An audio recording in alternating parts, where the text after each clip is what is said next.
Vamos agora falar de um conjunto amplo de forças e muito importante no estudo do movimento dos objetos, que são as forças de contato.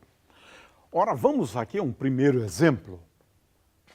Quando chutamos uma bola, o nosso pé entra em contato com uma bola. O que significa contato? Estar em contato. Ora, nós temos aqui um objeto qualquer e digamos que esse objeto repousa sobre uma mesa.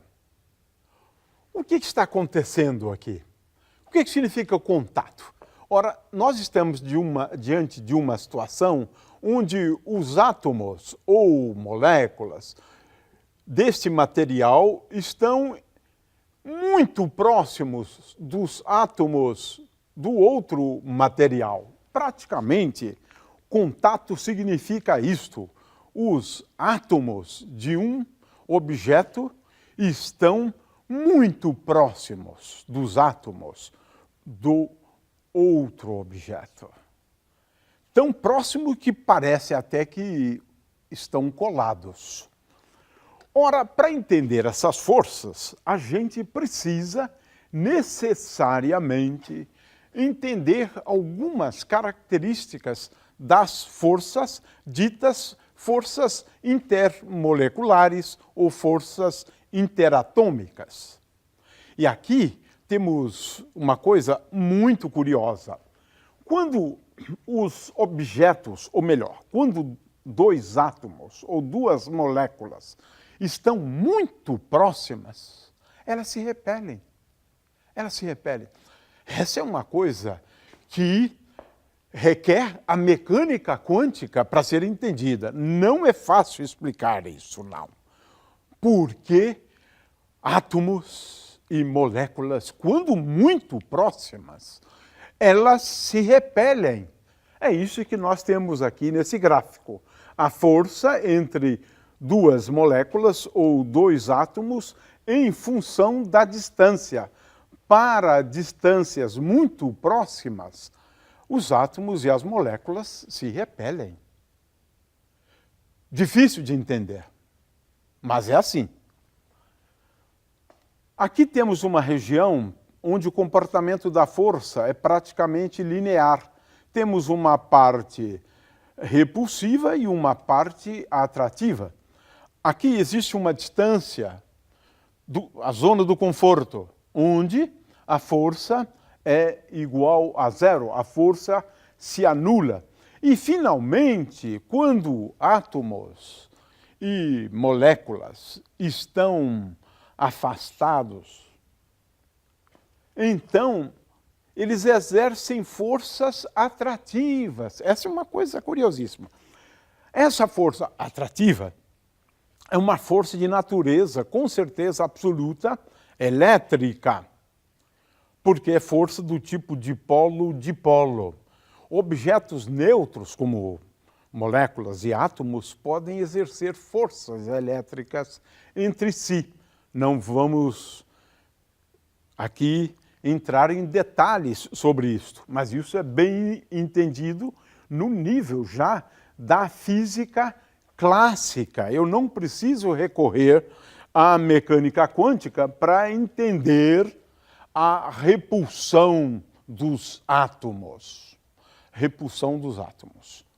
Muito bem, então vamos agora entender algumas forças quando objetos estão em contato, ou seja, quando os átomos de um objeto estão interagindo com os átomos de outro objeto.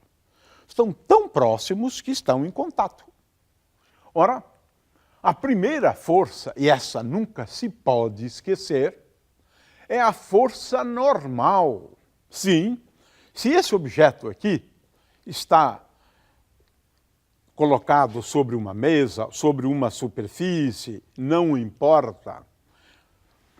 Aqui eu devo colocar uma força agindo sobre esse objeto, que é a força normal. Mas de onde vem essa força normal? Ah, os átomos se repelem quando nós os aproximamos ou tendemos a aproximá-los. Portanto, a força normal, não, ela sempre deve ser levada em conta. Ela precisa ser colocada no diagrama de corpo livre. É o resultado da repulsão dos vários átomos em contato aqui. Ora, neste caso aqui, também devemos levar em conta a força peso, né? E veja que, como está em repouso, P igual a N, escrevemos isso em linguagem vetorial, N, vetor, né, igual a P. É o exemplo aqui, né, de um livro que repousa sobre a mesa. Na realidade, depois vamos falar nisso, a gente deve colocar sempre a força-peso no centro de gravidade do corpo. Mas não vamos entrar ainda nesse tipo de detalhe. Estamos apenas querendo chamar a atenção para a força normal.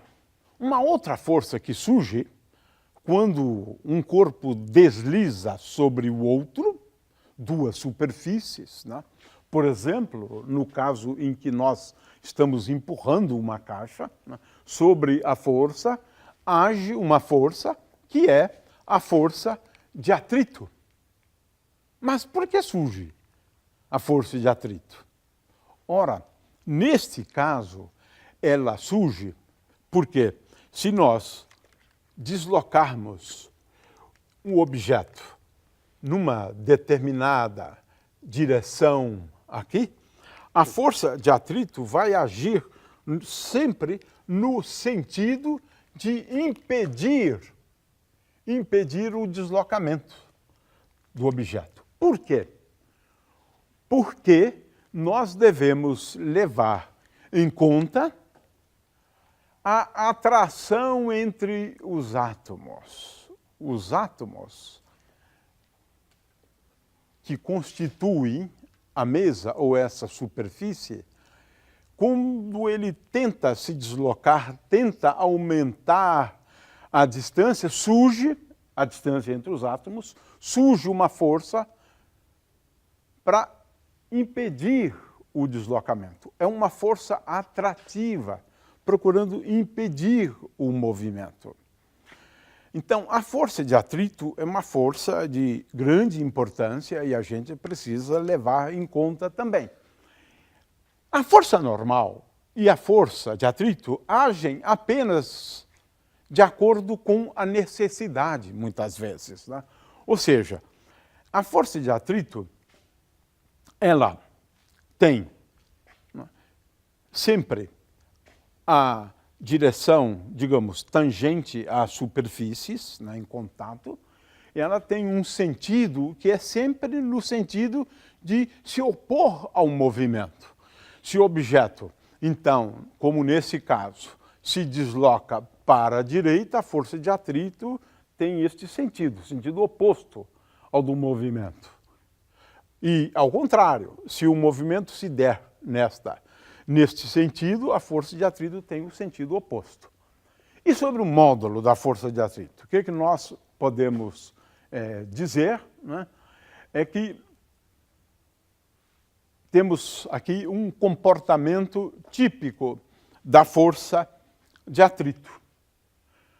Ora, a força de atrito em função, por exemplo, de uma força aplicada a esta caixa, por exemplo, digamos que eu aplique uma força a esta caixa. Aqui eu tenho a força de atrito. O que nós podemos dizer sobre a força de atrito? Em primeiro lugar, ela é igual à força solicitadora, a força F que temos aqui. Ela é igual, de forma que ela praticamente assegura que a caixa permaneça em repouso se a força aplicada for pequena. Porque a força de atrito, ela se opõe ao movimento, e, portanto, a soma das duas forças é igual a zero. A caixa permanece em repouso. No entanto, a força de atrito só consegue se igualar à força F até um determinado limite. Esse limite aqui é a iminência de deslizamento, quando a caixa começa a se deslizar sobre a superfície. Neste caso, a força de atrito, que é a força de atrito máxima, é igual a um coeficiente conhecido como coeficiente de atrito estático, μe, vezes n. Quando está em movimento, nós escrevemos a força de atrito igual a μd vezes n. Ora, μe é sempre maior do que μd. Em geral, a gente vai escrever apenas μ. O fato é que a força de atrito ela é proporcional à normal. De fato, nós podemos fazer aqui algumas experiências simples, relativamente simples, né, para a gente verificar isto, né? Ou seja, é muito mais fácil empurrar essa caixa vazia do que a caixa cheia. É muito mais fácil fazer isto. Por quê? μ vezes n. A força de atrito aqui é menor, por isso que é mais fácil empurrar a caixa vazia do que a caixa cheia. O fato é que a força de atrito a gente vai sempre escrever, então, que esta força de atrito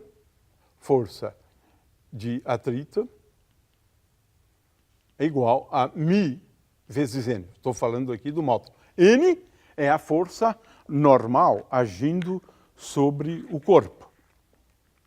Poderíamos ainda falar de outras forças, né?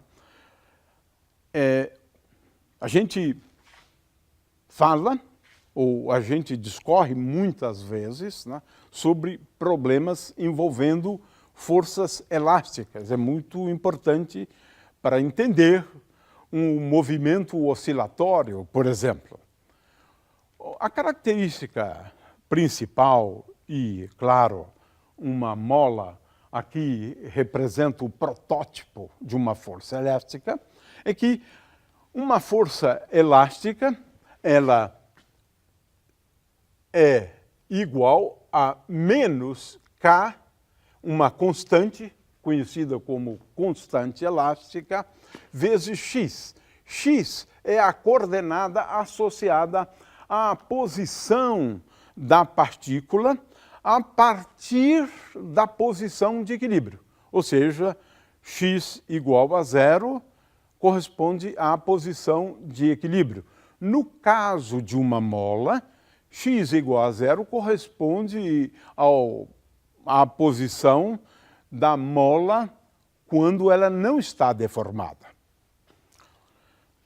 Ora, a origem dessa força nós também entendemos a partir daquela curva onde nós analisamos o comportamento das forças interatômicas como função da distância.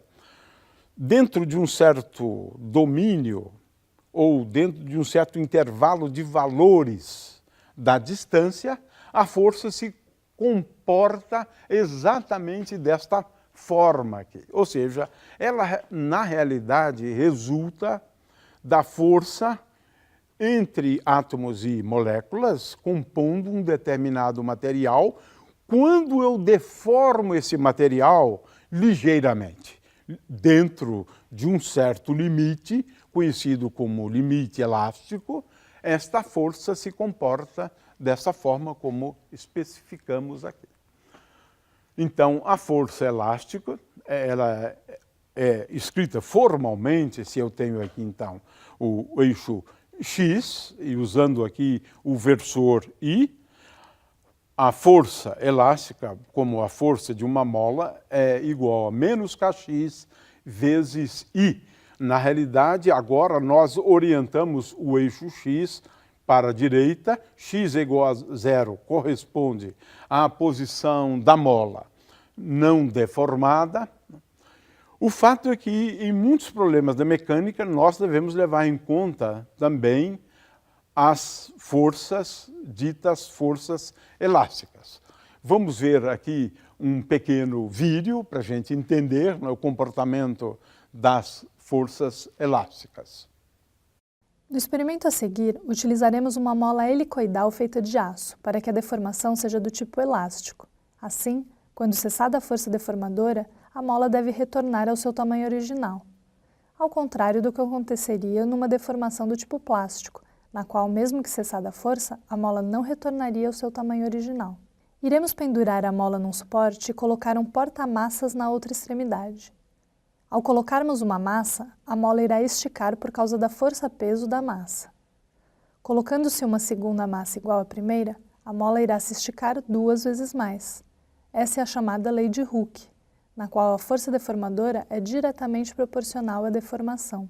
Agora iremos pendurar uma segunda mola, diferente da primeira, e vamos colocar o mesmo peso sob ela. A segunda mola estica mais do que a primeira, pois há uma diferença na sua constante elástica. A segunda mola tem uma constante elástica menor e irá esticar mais, pois é feita com um fio de aço mais fino. Podemos também colocar as 2 molas com pesos para executar um movimento harmônico simples. Notamos que há uma diferença nas frequências de oscilação dos sistemas massa-mola quando há diferença nas constantes elásticas, que é uma propriedade da força elástica. Finalmente, depois de falarmos das forças normais, das forças elásticas e das forças de atrito, nós devemos também, quando colocamos objetos em contato, utilizando uma corda, mas poderia ser também uma barra, mas é mais comum utilizarmos uma corda. Como essa situação que nós estamos observando aqui, um cabo de guerra. Cada grupo exerce uma força sobre a corda. Observe-se que agora a corda está sob uma tração, como nós dizemos, né? A tração corresponde a um conjunto, no caso de 2 forças, né? Uma para a direita e a outra para a esquerda. As 2 forças estão agindo sobre a corda e, então, muitas vezes a gente precisa, quando a gente coloca os corpos em contato utilizando uma corda, levar em conta esse par de forças aqui.